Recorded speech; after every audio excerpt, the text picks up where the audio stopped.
Hey everybody, this non-religious life. It's Thursday, August 18th. We have a special guest, Jake Rhodes, who grew up in the Church of God, and he's here to talk about his deconversion story. Stay tuned.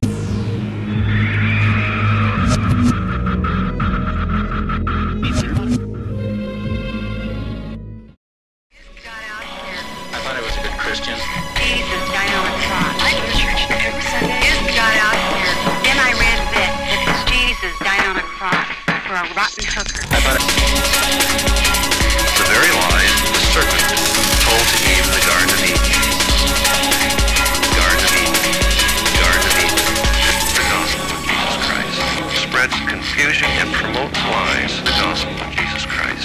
Spreads confusion and promotes lies. The gospel of Jesus Christ. Spreads confusion and promotes lies. The gospel of Jesus Christ. Spreads confusion and promotes. Thursday, August 18th, this non-religious life. I'm your host, Ken. With me we have Jason Hello. and Bob. How's it going? And we have a special guest, Jake Rhodes, all the way from the Gulf Coast of Mississippi. Hi Say guys, hello. thanks for having me. Look, Yeah, his no audio problem. works. Awesome. Awesome. So, I guess this all started when you sent us an email saying that you watched a couple of our episodes, and then we decided to have you on the show after you sent us a 31-page confession that What? you sent to your friends and members. Why don't you tell us about this a bit? Okay, so we're talking about the essay here. Yeah. All right, I would without call it jumping, an You essay. gotta build it up, Ken. You gotta Come build on. it up. This thing is a- Well, you got to back up for a second and tell say the story. we're shocked that we had a listener. Yeah. One, two, we Awesome. we're shocked we had a listener that would respond. Yeah, we get little responses, but you know what? It only took me 17 times of putting the email up before I actually get an email. hate mail. Yeah, that's So not. we hate mail. had a nice email. You know, thanks for what you do. Keep up Yeah. the good work. And then you attached this very long essay, which I read the whole thing. I started to read it, and You then I guys realized it was 31 pages. It's worth it. It's really It is. good. It is. It is. I started reading it the other day. And this is the guy that has how many Bibles? Yeah, I know. Geez. Only one, actually. I let Rochelle throw out two What? of them. Yeah. Well, all right. So Well, if you don't count my BibleWorks 8 software on my computer, which No, that gives doesn't me count. like That doesn't- I don't know how many 100 Bibles. So, Jay, the reason we wanted you on the show is we thought that we wanted to hear your story, because one of the things that we wind up talking about a lot is how people lose their faith, and then it seems like the one reason that we can see the common denominator is always that the more educated people become about biblical literature and textual criticism, it seems like that sort of pushes people over the edge. And that's kind of what your essay was about. And we Right. wanted you to tell your story. okay, and I would absolutely agree with that statement. To quote some bumper sticker wisdom here, I saw one that said, "The more you know, the less you believe," and I think that is absolutely telling for Christianity.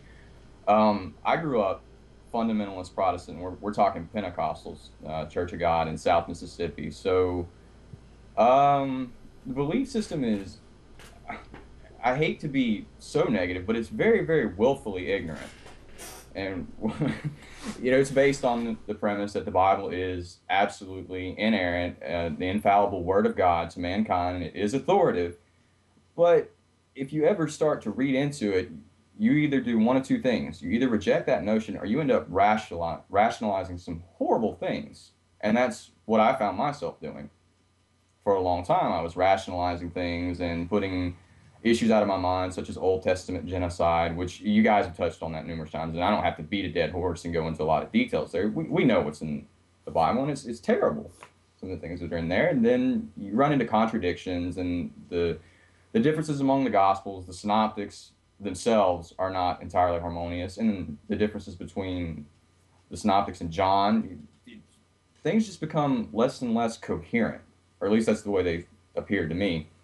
And if you really want to compound the issue, you can start looking into early church history and the establishment of the canon, and then the Protestant Reformation. Just to put things bluntly, nothing made sense anymore. Yeah. I like the statement in your essay when because when you talk about willful ignorance, I like the statement in your essay where you say that it's incumbent upon you to learn these things and to find them out. Right. You know, when we make the claim that the Bible is God's word, you have to step back and say there should be some objective criterion for being able to establish that. Because holy text, I'm not an expert on comparative religion, but there are numerous ones, and they're all claiming the same thing. So if anybody is going to take one particular text and accept that as divinely inspired, you have to have some basis for doing so. And from the perspective that I was always taught, it's based on its infallibility. But if you, like I said, if you read into that, you cannot ground or establish the infallibility of the Bible. So both statements are codependent. Neither can be established independently of the other. The Bible's divine inspiration or its inerrancy. Therefore, it doesn't follow. You can't establish either one of them. Yeah. I'm with you on that. I'm sort of new to biblical scholarship myself. I don't, obviously he's our Bible geek, but I grew up, not in a fundamental household, but we went to church on Sundays occasionally, and I think that my parents did it out of the idea that the church was where I would learn some sense of morality. I think that was, and we went to a Methodist church, and pretty much it was just like Sundays in the summer when I was with my grandparents, and then Mother's Day and Easter. We were not big church-going people, but I think the only reason we went was because they felt that it would instill in me a sense of morality, which really, at the end of the day, I think I get most of my moral compass from X-Men comics more than what's in the Bible. But reading about the Bible, like now I have like this movie in my head of what happens in the Bible, and it is entirely because of our modern culture and films, right? This movie plays in your head of how you think these stories are told. And then when you read them, there is that idea of harmonization that occurs in the New Testament. And I didn't know that all 4 books told the same story just differently. I mean, this is all sort of new to me. And I'm wondering, like, as you were growing up and I guess attending Sunday school or church services as a young kid, like how do they pull off this harmonization without anybody going, wait, that's not what the other guy said? Okay, that's a good question, and the scholar Dr. Bart Ehrman makes a really good point when it comes to that. When you're in church, nobody reads the Gospels straight through, one after the other in church. Sorry, I'm getting tongue twisted here. That's all right. Edit. The problem is you're not reading the same story out of the same books or out of the different Gospels at the same time. So the differences are very, very easy to gloss right over and not even be noticed. Yeah, I think that's a good point, and that's something that I've noticed. Even since being an atheist, I occasionally attend a church just to watch how they preach certain things. And I mean, when you go to a service, you get, one reading from the Old Testament, usually it's just one pericope at a time. You get an Old Testament reading, you get a gospel reading, and you get an epistle. And right. Not even the whole epistle. You get you get one section. It's like, all right, we're going to read, Genesis 14 and, Romans 12 and, Luke 16. And that's it. And that's all you get. And then you go home. And every time, going through it like that, you get a basic vague idea of what happens. And then it's very easy to sort of glue them together. You're like, oh yeah, I remember that from from Matthew, where he had a whole bunch of people around him and he gave a sermon. Or when you're hearing it from Luke, and regardless, one's the Sermon on the Mount, one's the Sermon on the Plain, they're vastly different. But you vaguely remember ideas and not details. And yeah, I think that's a great point. Yeah, but so when you're in church hearing these accounts that have been harmonized, were you the first guy to raise his hand and go, yeah, well, it actually says this in another gospel, or does everybody just sit quiet and go like, oh yeah, I mean, and it gets ignored? I don't want to generalize too much, but in my experience, you'd be surprised at the number of believers that just haven't read anything for themselves to begin with. They carry a Bible to church and open it when the pastor calls out whatever text they're going to read from, and they read along, and that's it. So I would say there's not a whole lot of people among the average believers that have read and do understand that there are differences. But no, of course I'm not the first. There are apologists everywhere rationalizing these things. Oh, yeah. Yeah, that's right. I forgot about the apologists. They're out there. But I would say among my group of friends and family, I think I was one of the first few to really start asking questions about these types of things. Why is it that if we're supposed to base our belief system on the premise that the Gospels are historical, why is it that we don't start looking at the historical details and where they don't mesh, where they don't agree? Yeah, I'm with you on that, and I'm of the mindset that I don't like to tell people what to do, and I like to believe in like personal freedoms and choices. So if for you if there is awe and majesty to be found in biblical scripture and faith is your thing, then fine. That's your prerogative to be that way, and that's okay. But now that I'm learning about textual criticism and all the biblical scholarship, like learning about why these stories were told and by whom and who were these people and why did they make these writings, I think that is amazing. That is a more amazing story than anything faith can uphold, for me anyway. And I would agree with that. I don't know, man. I'm not sure why people can't just find the majesty in the scholarship alone. And I would think that there are some more liberal forms of Christianity that are leaning towards that way, but that is not the view that's upheld in fundamentalism. Yeah. You sacrifice authority if you take that route. Yeah, that's true. You do. You would give up authority because scholarship implies that you might learn something new and then have to change your position. Right. I mean, that's why it's fundamentalism. Right. I would think, like, and this comes down to the idea we were talking about before the show, sola scriptura, that scripture alone and scripture is inerrant, and scholarship definitely leans. I mean, even with the atmosphere of biblical scholarship today, where it's heavily Christian influenced, and I mean very heavily conservative. You still have the idea that scripture isn't inerrant, and even if the initial scriptures were inerrant, we don't have them. They weren't, if they were divinely inspired, they sure as hell weren't divinely protected from errancy creeping in. And that was one of my problems, because I think one should follow for the other. If God actually did inspire this word and he allowed it to be penned from originally without error, then how can we justify the fact that later on we came to have translation and copyist errors? It doesn't make sense. It was divinely written and protected, or it wasn't. You have to choose one or the other. Yep. And that's a point that Bart Ehrman makes a lot. Right. That, I mean, I've studied some of the Greek manuscripts, and I mean just the fact that there are so many differences between them. I mean, no two manuscripts, like, at all, except for the smallest, tiniest fragments, read the same for anything. Right, and then we have to take into account that some scribes' bias had to have played a part in what was passed on in translation. Yeah. Have you read Ehrman's book, The Misquoting Jesus? No, I haven't, and I actually plan to get it. I'm working through The Incredible Shrinking Son of Man right now by Nice. Dr. Price. I'm still trying to get through the Price's book, The Case Against the Case for Christ. Oh, the Lee Strobel. I'm sorry, I can't pronounce the response.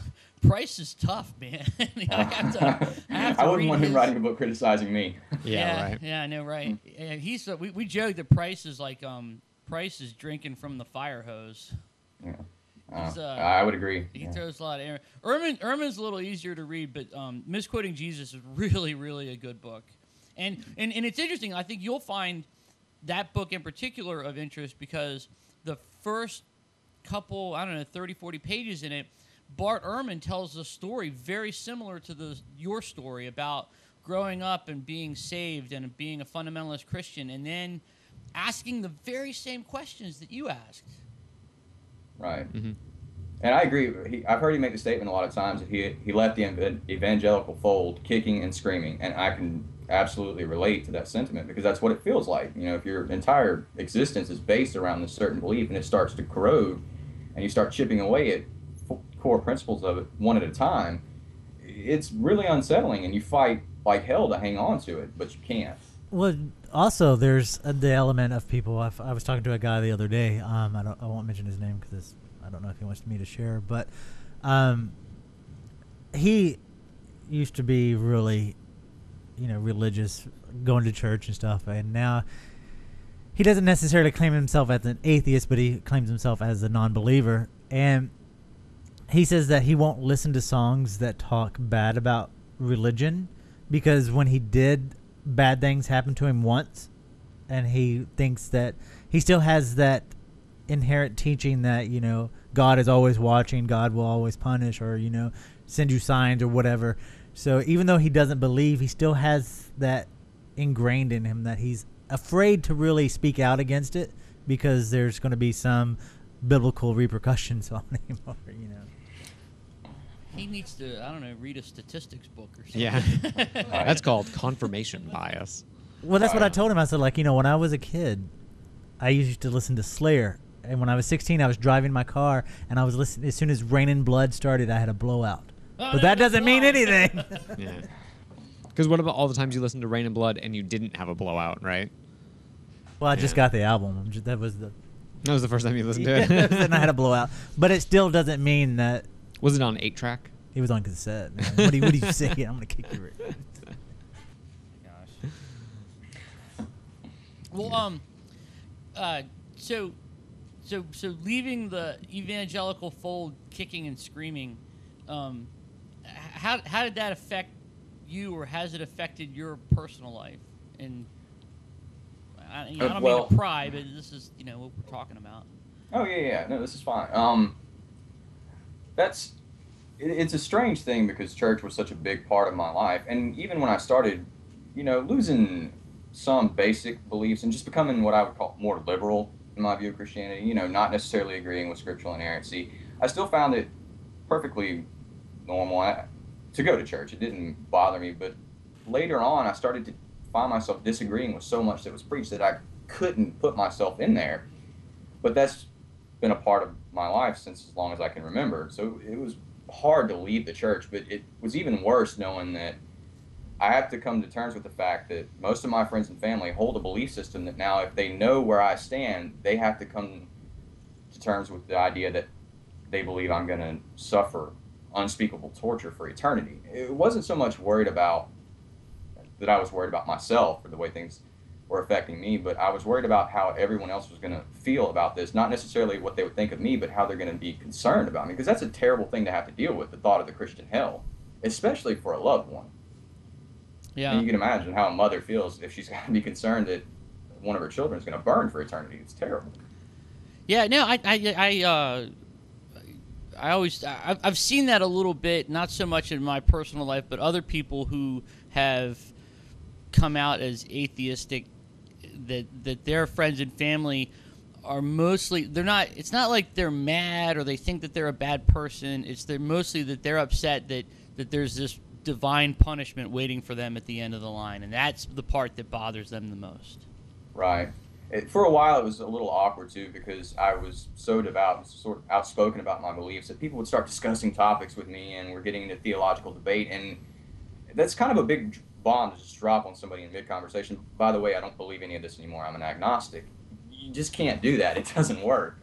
But at the time, I felt dishonest by not speaking up and saying, I don't hold those same views, and I don't agree with you on these positions anymore. So that's what actually prompted the essay, because I wanted to give sort of an at-length explanation and go explain the transition and why I came to the point that I did. Mm-hmm. And it is a hell of an essay, let me tell you. Like No, this it's- is You know what's interesting about your essay, I think, is that very succinctly, you seem to hit all of the high points of every critic of religion that I've ever read. Like you hit all the high points of Dawkins and Hitchens and Price and Ehrman and Dennett, Harris. Like it just seems like, and I don't know if you've read all those guys or not, but you have many of the same things to say that they have to say. Like for instance, when you talk about the reason you were brought up in the fundamentally Christian is just because of an accident of birth. Right. And that's the number one predictor of someone's religion is where you were born or to what family you were born. That's the number one thing. That's the reason people have the religion they do, because of their parents. Right. Being born in South Mississippi, I would say it's probably a safe bet. It's about a 90% probability that you're going to be either Southern Baptist, Pentecostal, Methodist, or maybe Presbyterian. There are a few of those around here. But it's almost a given. You're going to be in one of those sects. Yeah. And one, just that accident of birth doesn't necessarily mean that one is right and the other is wrong. It's just you were born there. That's how, you learn your faith from your family. Right, and I think that's a part of human psychology. Not that I'm well versed in the area, but what you're taught as a kid is what you're most likely to believe is the truth, and what you're going to be biased towards. Which is why we have apologists from Islam, and we still have people arguing for Judaism and Christianity, because everybody assumes that what they were taught at first is what's correct. We can never get past that presupposition and step outside the box and look from a different perspective and take, for instance, that we might be wrong, and then examine our beliefs from that stance. I think John Loftus calls it the outsider test for faith. Mm-hmm. Look at your faith without the presupposition that it holds any theological truths, and then let it stand on its own ground. And when I did that, I found that Christianity didn't. Yeah, that's a good I guess litmus test for beliefs. Do you so your family and friends, they all know your worldview? Yeah, I think the way I went about it was somewhat silly, but it seemed like the best route. I actually made I talked to my parents alone first, but then I made a Facebook post. I posted a 2 or 3 paragraph note explaining that over the past few years, my beliefs have been gradually changing, and now I've come to the point that I can't call myself a Christian. I am an agnostic, and for anybody that's extremely hurt or upset or confused by that statement and would like to know why or how I prepared in that linked response, just let me know and I'll send it to you. So for the most part, all of my closest friends and family know, and then some that are more on the outside that are just acquaintances have read the essay out of curiosity. Right. Mm-hmm. And what's been the response? You would actually be surprised by the number of people that did not respond at all, that read the essay and I never heard a word back. But then out of the responses I have received, it's been pretty broad spectrum. I've had one person was absolutely devastated by the essay, not because she was so much concerned about me, because she was one of those that was more just an acquaintance, but she felt like it absolutely crushed her faith. And I kind of felt bad there. Well, that's not your fault. Yeah. Yeah, and I would agree with that, but still, I guess I bore some amount of guilt for it. Nobody liked. Uh-oh. He froze out on us. So I know. Yeah, no, it sucks. I think that's a pretty average response, I feel, to this sort of thing. I remember when I first came out as a non-believer, it was a pretty mixed spectrum, of reactions. I know my parents were actually the least vitriolic of the bunch. It was mostly my dad's best friend, who was a devout Southern Baptist, and his family that I heard the most from. But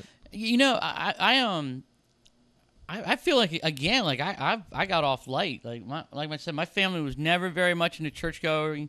My grandfather was, he was very religious, and he was Southern Baptist.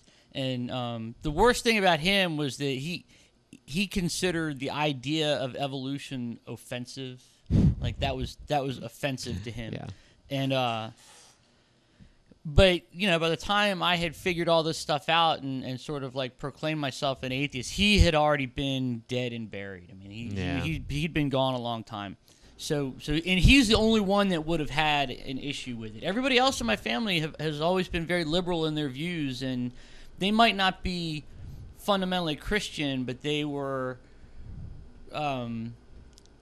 people who, I don't know, maybe believed in personal freedoms and choice above all. Mm-hmm. They definitely had a live and let live attitude. Like, well, it's not really my thing, but whatever you do.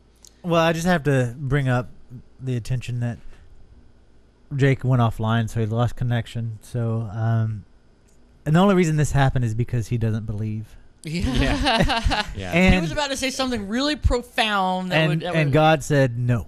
And I want this to be a lesson to our listeners. God knows. Yeah, right. Oh. God's watching you, even in the bathroom. Even in the bathroom when you're sitting on the toilet. God, okay. The idea of an all-knowing, like, God sees you doing everything, that is the most terrifying, like, voyeuristic idea that I could ever think of. I've been listening to people. I've been trying to like wrap my head around this idea of like this all-seeing, all-knowing God, and all it does is agitate me about how the believers think about him, because it does. If he's all-seeing and all-knowing, why do anything? It's just. If something bad happens, well, God knew it was going to happen. In fact, He made it happen. And if something good happens, well, that's God too. And so where is our free will in that? And well, there's no free will. When you have or you make a choice to do something bad. Well, God knew you were going to do that. Yeah, which mitigates the idea of hell, because like, if God knows you're going to do something and you have no choice but to do it, then why punish you for it? Except for the fact that he has to, because he knows he's going to. Yeah, and he knew you were going to do it. Yeah. He knew that's the choice you were going to make. Believers want to make out, like... He's a voyeur. Atheism as, like, there's like, oh, it's so bleak. It's so bleak. Atheism gives me choice to do what I want, and then I have to take responsibility for what I do. As opposed to believing in an all-knowing, omnipotent God who knows everything. And therefore, you have no choice. Yeah, I know. They always talk about something about the sin, and the original sin has to do with free will. But there's no free will. Right? How does an all-knowing, all-powerful deity grant you free will? Not in modern theology, there isn't. I mean, granted, when you're reading Genesis, that's a completely different theology. It's anachronistic to read an all-knowing God into Genesis, but... Well, anything with Phil Collins is good. Sometimes I hate you. I hope he gets back online soon. Yeah, I know, right? It was getting good. What happened? I don't know. He lost connection on his end. Yeah, that's exactly what it is. What an asshole, God. He's probably like right now beating on his computer. What are you doing? Yeah. No, he's probably like, whew, now I don't have to talk to those guys. Yeah, right. Oh, what a drag. It was actually... Get him back. He actually, like, pulled his Ethernet cord out with his foot. He's like, well, I saw him looking off to the left of his computer, and he was kind of giving hand signals. Unplug that. I was going to say, like, this essay he wrote is really, really good. Well, do you have it pulled up? I have it pulled up. Yeah, I've had it pulled give up us some minders on it. He Somebody's calling the Zombie Popcorn Hotline. Y'all go ahead and talk. Okay. Yeah, I bet that's him. He breaks down into like different sects. The first is like a preface where he's like, talking about why he wrote it, and then an introduction. But I mean, he gets into like his formative years, rebellion, spiritual awakening, biblical analysis, Old Testament examination. It's pretty good, New Testament examination, and he pulls up pieces of the Bible where it's like, where he points out where like there's problems, and like I mean he talks about Deuteronomy 20 and Deuteronomy 32 and Judges 21, and it's all like 1 Samuel 15 1 through 3 where it says do not spare them, put to death men and women and children and infants, about the cattle and sheep and camels and donkeys. It's like it's just morally reprehensible. Yeah. I also like when you scroll down a little further, there's a little bit where he very succinctly points out. That's not it. Maybe a little further down the road, where he very succinctly points out like differences in the Bible. Like one book says this very clearly, another book says this about the exact same thing. Oh, hey, yeah. he's back. Hey, yeah. Oh yeah. Like, how many children did Michael Saul's daughter, Michal? I'm sorry, my Arabic names are terrible. Or not Arabic. Hebrew names are terrible. How many children did Saul's daughter What is have? the NIV? None. The NIV is the New International Version. It is a terrible version. Yeah. Okay. Yeah, but because it's such an evangelical version that it like he says here, did Paul's companions hear a voice? Acts 9:7 says no. Acts 22:9 or Acts 9:7 says yes. Acts 22:9 says no. But he says, it's worth noting the NIV glosses it over and says yes. Yeah, I just think those differences are and it's like a little handy table here, and it's very, very simple. Like this guy says yes, this guy says no. Yeah. Right? Is God a God of war of peace, or is God a God of war or a God of peace? Well, here it says he's God of war. Here it says he's God of peace. Which one is it? Yeah. And I don't know. Maybe there's an apologist viewpoint that would say like, well, really, he's both. I don't know. But that's just. Yeah. I don't know. What kind of lesson are you getting from that?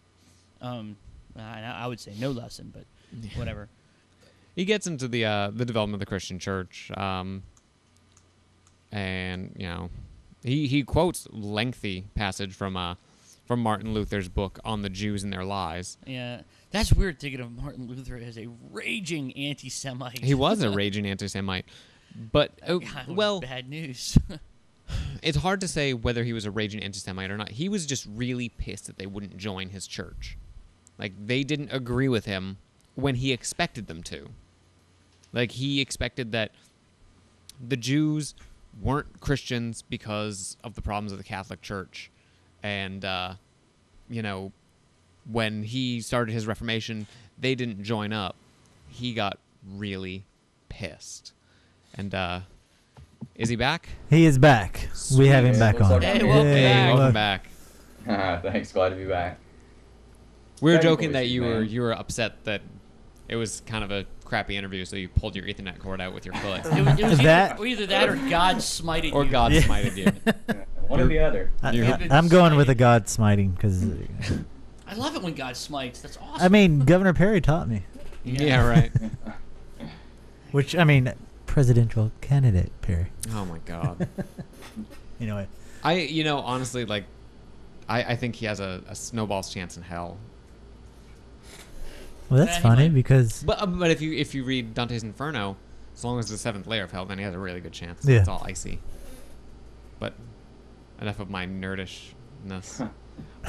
So, what were we talking about before you ended up getting? I just started answering the question about the responses to my essay. I'm not sure Yes. where exactly you guys lost me. I guess you can just take it from the top, I guess. You said that a person who read your essay, that they were upset not because of your viewpoint or it was because that your essay shook the foundations of their faith. Right. Okay. And the next one I think I was starting to talk about was a really close friend of mine, a really, really intelligent guy, a believer. He's actually a Baptist. After reading it, he called me and he asked me if it would change anything for me if he could refute every point that I bring up. So I was perplexed for a moment, and I said, I would like to say that I'm intellectually honest. That, yeah, if you show me clear evidence for something, I can't run from that. But at the same time, I think I could go out on a limb here and say you're probably not going to convince me that it was the will of some omnibenevolent God to kill babies. You're welcome to try. I'll be honest there, but it sort of, I don't know, it was just kind of unsettling for me that after reading all that, instead of saying, okay, we have a difference of opinion, and maybe there are some issues with the Christian faith, the first response is, I'm sure I could argue all that away. And I didn't necessarily agree. Other than that, not many people have responded at all. I've had one or two brief to the tune of, well, we can't understand everything about God, and that's where I disagree. You know, if religion is what it claims to be, then it should be something that anybody is capable of understanding. Yeah, that's one of the arguments that I think maybe Dennett and Harris and Hitchens all say the same thing about this. Like, how could this benevolent God like gift you with this intellect and this capacity for reason, and then expect you not to use it? Right, that's a famous Galileo quote. It says something to the effect that he says, do not feel obliged to believe that the same God that endowed us with sense, reason, and intellect had intended us to forego their use. And I agree with that. I mean, that would be absolutely cruel if we were created with a brain that was made to understand things a certain way, but then our faith was supposed to be something outside of those faculties. But it wasn't until the apple was eaten that we had that ability. He created us not to have the ability to think for ourselves and know right from wrong. It wasn't until sin was introduced into the world that we knew right and wrong. Yeah, wasn't it the no, it was the New Testament. All right, Ken. Yeah, go. The Genesis story. It's the original sin is it's the fruit of knowledge of good and evil. Well, that's what I'm saying. That's when sin was introduced into the world. Yeah. Not knowledge. That because and it doesn't. That was another fruit. No. There were two trees, if you read it. I mean, the theology of Genesis is vastly different from anything you find in modern Judaism, Christianity, or Islam, where you have, I mean, not even a henotheistic religion. You have a polytheistic religion, where the main god of the narrative creates people and then puts them in this area. And there's two trees. They're not allowed. Well, there's two trees.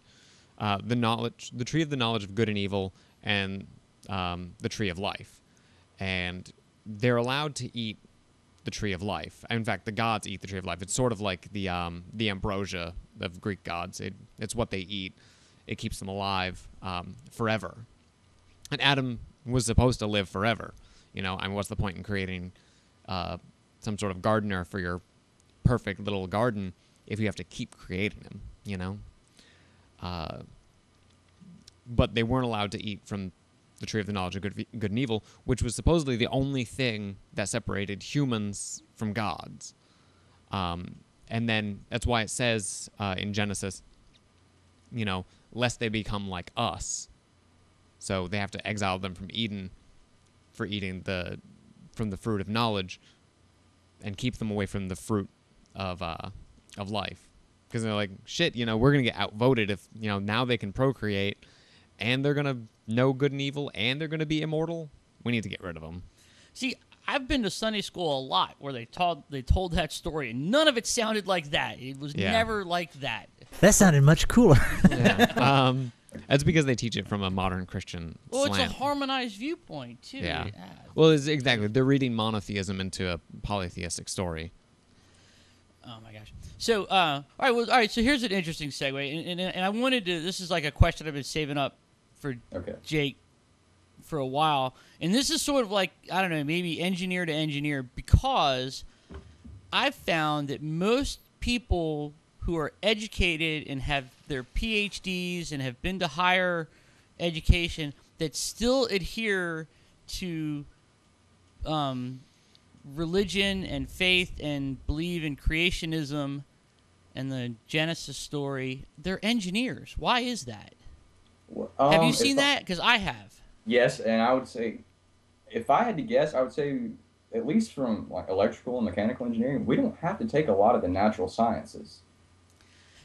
Yeah, yeah, you're right. I mean, you know, We're not well versed in biology. take freshman biology and scrape Right. by, and I think it's I have a theory that it is because as engineers we're taught a top-down design theory, and when you look at life and the world, it seems to be from a top-down perspective. It seems to be perfectly designed, and so that implies a designer, that implies some kind of divine spark, and when guys throw out intelligent design theories at you, they seem to make sense on the surface.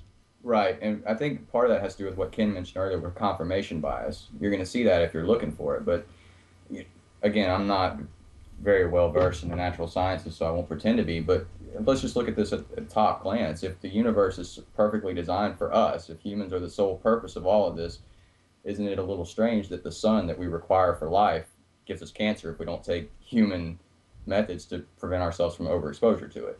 Yeah. Well, I think that's a little factoid that gets overlooked in this perfect world theory, or Right. this perfect world perspective, I guess. Perfect world perspective. The universe is 56 billion light years across, and we're the only thing in it. Perfect world theory. We live on land. 76% of our planet is water. Not even drinkable water. Right. You know, perfect world theory. We have a little bone attached to the bottom of our sternum that if it gets just a couple pounds of pressure pushed on it, it'll puncture our heart and kill us. Ooh. I'm going to out-nerd you. You know the name of that bone? Xiphoid process. Xiphoid process. There you go. Well, I learned something. Right. Nerds. Perfect world theory. We have a huge blind spot in in both our eyes. Yeah. That's called our mind, though. I just like I've been reading a lot about the evolution creation debate, and for me it's not a debate at all. I don't understand why we're still talking about this in public forums, but it seems like the largest proponents of creationism and intelligent design who have PhD after their name are not biologists. They tend to be engineers and Yeah. I'm just wondering if Jake saw that as well. It's funny. Yeah, I would agree with that. Yeah.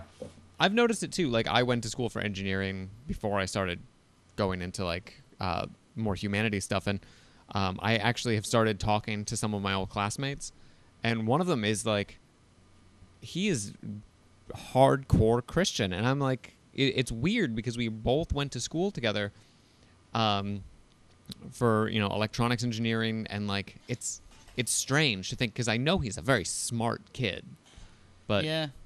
Math is hard. no, math is fucking hard, man. Like, we took calculus together, and it's very strange. Yeah, you know who else was an engineer? Harold Camping. Oh yeah, but he was a civil engineer, which is a little bit different. Well, I don't know. I mean, well. He's also like 900 years old. And there's another one of those. They didn't have true engineering back then. Is that what you're saying? Yeah. There's another guy who's an apologist who his background was in engineering as well. Yeah, there's a lot of them. I mean, there are a few that are in natural sciences. Michael Behe is a what is he? A molecular biologist? Is that what he is? Is he the Answers to Genesis guy? Yeah. Well, then he's just deluded. Yeah, but he's not an evolutionary biologist. He's a molecular biologist. So, that's why he comes up with things like the flagellum and stuff like that. And he's like, oh, irreducible complexity, despite the fact that it's not, because he doesn't have the biology aspect, just or the evolutionary biology aspect. He sees the molecular structures of things. Yeah, man. Yay. Which could be exactly what you say, a top-down perspective on it. Yeah. And it has to do with speaking outside your area of expertise, I would say. Yeah. A lot of people think PhD grants credentials all the way across the board, but it doesn't. It's one particular concentration that you become an expert in. Highly specialized knowledge in one small field. It's like exactly. One of my friends is doing her PhD right now, and she's doing it on meat abstination in high Middle Ages Spain. That's her dissertation. Like, that's it. That sounds that's what she knows about. You know, and it's exactly that. It's not an across the board thing. You have super highly specialized knowledge in one small area. Right. Sometimes two if you have multiple PhDs. Like Dr. Price has 2 PhDs, systematic theology and New Testament. But Head doctor, professor. yeah, doctor, professor, you know. Yeah. So. All right. So, I think this was last week we were talking about how there's been other PhDs have done studies that show that there are tangible benefits to be had from organized religion, and but then later on, if you read further into that study, those tangible benefits are derived from the belonging and not the believing. Right, and that's arguing 2 separate issues, in my opinion. The issues centered around religion are: is it true and is it beneficial? And those aren't the same thing. Well, no, this study showed that there were benefits to be had from organized religion, but those benefits were from belonging to a group with a support network. It had nothing to do with the faith. Right. You know, and then we mentioned intercessory prayer, how intercessory prayer has been shown not to work. In fact, you do worse. Well, actually, I want to. Oh, go ahead, finish your sentence. But where I wanted to go with this was, for myself, when I was sort of changing my worldview and stepping out and you know, declaring myself an atheist, I really felt alone. Like I felt like I was the only one. Maybe there's like 1 or 2 other people, and I found it's I've been surprised to find out how many other people feel the same way that I do, and not just around the country but nearby. Which is hilarious considering non-believers are the 2nd largest religious demographic in the United States, behind Catholics. That's it. But I was wondering what kind of support network or organizations that are atheists are in, you know, in Mississippi along the Gulf Coast. I'm not aware of any, actually. And again, I'm less than a year out of the evangelical fold, so I haven't branched out that much. But I have gotten on a few different sites. There's xchristian.net. I don't know if it's okay to mention a site on this. If not, I can sure you guys will add it. But yeah, that's a pretty good support group, I would say. And the aim of the site is encouraging deconverting and former Christians. So I've gotten a lot of, I would say, comfort from reading the writings of other people who have deconverted and have told their story there. And there's infidels.org is another one that gives a lot of stories from former fundamentalists that have ended up leaving the fold. Mm-hmm. But as far as locally, I can't imagine if there are any non-belief groups, I wouldn't imagine they're highly publicized around here. This is the Bible Belt. Yeah. But Texas is too, but there's a lot of... Yeah, we was surprised when we saw the prayer rally going on in Texas. We were really surprised to see like how many atheist groups there are in Texas. Now granted, Texas was a really big state, but remember who was that guy? It was Zach. Was it Moore? Dr. Zach Moore. Yeah, Zach Moore.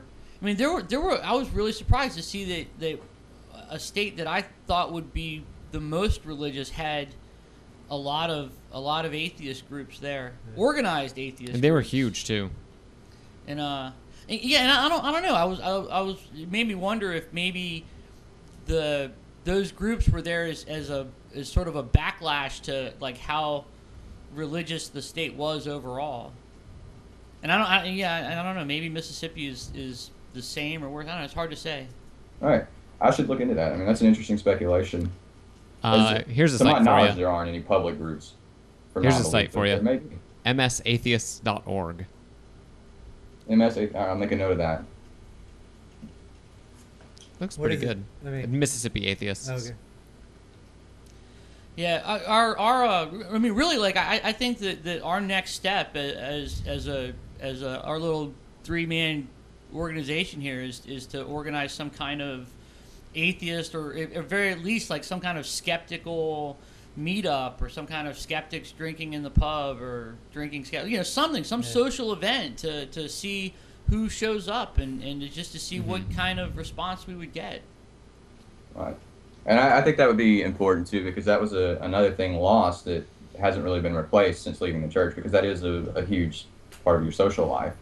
And I couldn't be dishonest enough to keep partaking, even since I was not a believer. But it's weird. It would be beneficial to have a secular support group like that. Yeah. Well, yeah. Well, at least now you go to parties and they're like, "Hi, this is Jake. He's an atheist," and then they, you get introduced that way. And then you get into 20 questions. Yes. Right. Which I want to bring up one of the 20 questions.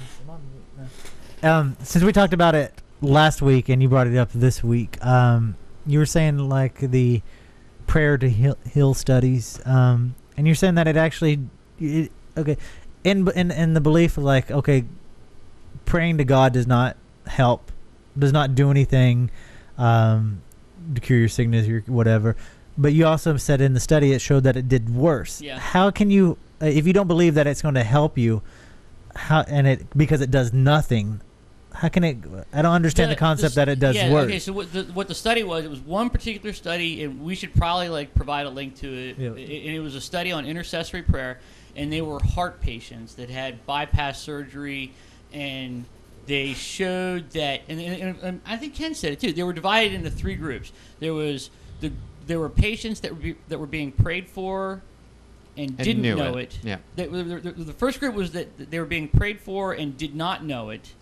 Then there was the groups that were not being prayed for, so they were the control. And then there was a group that was being prayed for and knew that they were being prayed for. And so these churches would have time in their church bulletin. They would say, okay, today we have to pray for John Smith, the heart patient, and he was actually part of the study. It was very well organized. And they and they found out that the people who were being prayed for and knew that they were being prayed for had poorer outcomes than controls or the positive group. So the statement was not that they did worse. It's just they had less improvement than the rest of the study. I'm not sure how they measured outcome. If the ideal outcome is you get better and you go on and live another 5 years. It was speed of recovery, and if I remember correctly, it's been a couple years since I read the study. It was speed of recovery, and then how well they did afterward. But the link to what they thought the link was between prayer and recovery was people who were being prayed for and knew it were less likely to take further like medical precautions than those who weren't or were and didn't. So it was actually in the actions of the individual, not yes, because they were like, well, God has me in their hands. God has me in their hands. I don't need to do anything. So F it. Yeah. And they ended up doing worse. Well, that's just stupid humans. This has nothing to do. Well, yeah. Yeah, well, the point though is that it's like you having your finger in a guillotine and saying, "Oh, you're praying for me that my finger's not going to get chopped off. Let it fall." Yeah. Gravity's still going to work. Right. What are you talking about? Gravity's just a theory. Yeah. Oh, there's that. Don't get me started. Oh. We have 9 minutes. Yeah, I have one more question.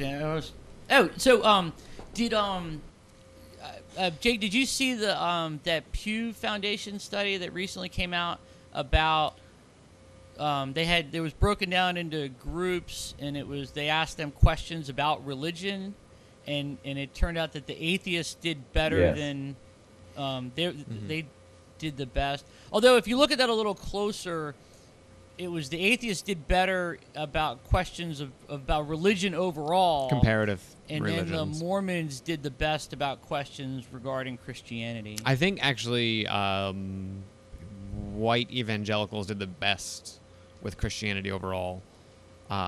In the broad spectrum, it was 30 questions. Atheists did the best. However, I preface this with a gigantic however. If you marked it, atheists still would have gotten a D. It was like a 63% or something like that. It was awful. I remember reading about that. Yeah. Yeah, and then it was, and then I believe it was Jews and then Mormons. It just increases our level of smug. Yeah, it really does. But I mean, bear in mind, the average atheist still got a D. Well, yeah, I remember one of the points being brought up was that some embarrassing percentage of Protestants were not aware that Martin Luther was the founder of the Protestant Reformation. An embarrassing number of Catholics didn't realize that the party line on transubstantiation is that the Eucharist actually becomes the flesh and blood of Christ, and it's not symbolic. Yeah. It's embarrassing, but it's exactly what you said earlier, that, people just go, they bring their Bibles, they sit down, they read along, and then they go home. Right. Well, that's also what's expected of them. Yeah. I mean, they're not challenged. I mean, any church I grew up Southern Baptist, but any church that I went, you're never challenged to examine it. You're like, you have pre-church, which you have the adult pre-church and the kids pre-church, and then you have the big church. Mm-hmm. And none of it is ever challenged. In the pre-church, for the kids, we had the velvet Jesus board that we put up little pictures of Jesus, and we talked about Moses and had the ark and all that. And then in big church, we had a guy talk to us. Yeah, and that's it. I mean, and if you are pushed to examine something, it's from a perspective like apologetics anyway. Right. I don't ever remember being challenged to think about something. They're like, in the kids pre-church, we were given coloring books and little games, and the adult pre-church, it was just, okay, we're going to look at this scripture, and then we're not going to finish it because they're going to finish it for us in the big church. Yeah. And did you get a coloring book with Jesus riding the dinosaur? Yeah. Wow. Love That's that picture.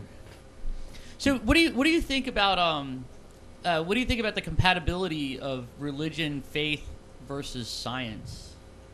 I don't really believe that there is one to some extent, because even, I have a few friends that are intelligent that adhere to old earth creationism, but what you've done How do you resist stabbing them? How do you Well, he said old earth creationism, not new earth creation, young earth creation. Right. So what they've inadvertently done, in my opinion, is admitted that faith is subservient to science, because were it not for science, you would have no reason to read Genesis and interpret it as anything other than what it says in black and white.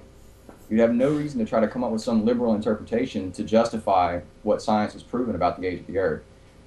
I don't think that there is really a compatibility between science and... So the Catholic Church has made some reconciliations, right? They've said that evolution is compatible with Catholic faith. And they've gone even further than that. They've said that the book of Genesis is allegorical. Yeah, but I think the Catholic Church has made some concessions. But I think every concession that the Church makes is I don't know, undermining their authority. Right, I agree with you. They're sacrificing ground there. And I just think that, and I'm with you. I don't think there's any compatibility between science and religion. And I just think that ultimately, science will explain away religion, and where religion would just be a matter of wishful thinking. It'll become studied as mythology, I think. Yep. Yeah. I think we'll progress to that point eventually. It's the god of the gaps, and the more gaps we fill in, the less religion has to say about it. I agree. I think we have 3 minutes. Okay. Yeah, I think that's a pretty good point. What's the thing about gaps is you fill one in, you make two more. And they pop up everywhere in local malls. I hate it. Yeah. Oh my god. They become much more obscure as that happens. Yeah, and that's the thing. Religion is the hubris of saying I know, right? As opposed to science saying I don't know yet. Yeah. And I mean, people don't like to not know things, so they make things up. I think that they make things up. It it just goes along, and they say, well, we know this because God says so, and we know God says so because He says so. Yeah. Circular reasoning. Yeah. Well, Jake, before we go, is there anything like any takeaway message that you would like to throw out there to the burgeoning free thinker, the burgeoning skeptic, about dealing with these issues of family and friends and reconciling faith with your non-belief? I would say don't be afraid to question. Follow the evidence where it leads you. The first thing that you have to do is let go of your theological presumptions, and then see if your faith stands on its own. And if it doesn't, leave it behind. And if you feel like you can hold on to it, well, then that's your right. Yeah. That's good. My question to you is, can we put a link to your essay that you sent us in the show notes? Yeah, absolutely. Excellent. If you have a scribed profile, you can upload it there and then send us the link, and we'll put it in the show notes. Okay, it's actually on xchristian.net, so I'll just send you guys the link Okay. to that, Okay. if that's okay. Wonderful. That would work. Okay. Sweet. Thanks for coming on. Yeah, I really appreciate you guys Yeah, having me. thank Yeah. you. You coming on, man. It's awesome. Thanks for sending us your kind words and your essay. Yeah. Now, Very if we interesting. can just get rid of those shroud trolls. We have after the before we close this out. On YouTube, you know how you can thumbs up or thumbs down. All of our videos have 100% thumbs up except for one video, and that's the invitation, Oh, really? and it's 60% thumbs down. Really? But since we've done that invitation, I guess because we went aggro on it, we haven't had any negative responses since then. Yeah. Awesome.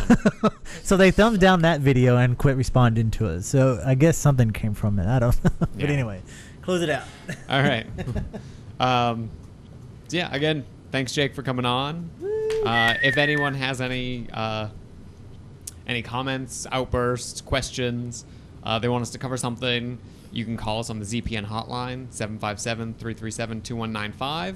You can email us like Jake did, nonreligious@zombie-popcorn.com. And you can like us on Facebook, facebook.com/thisnonreligiouslife. And the iTunes. I always forget about the iTunes feed. Write a review. Yes, write a review, rate us. Even if the review is "you suck." No, don't do that. Give us good reviews so that people will subscribe. I'm a cynic. So, until next time, guys. Have a good night. Bye-bye. I thought I was a good Christian.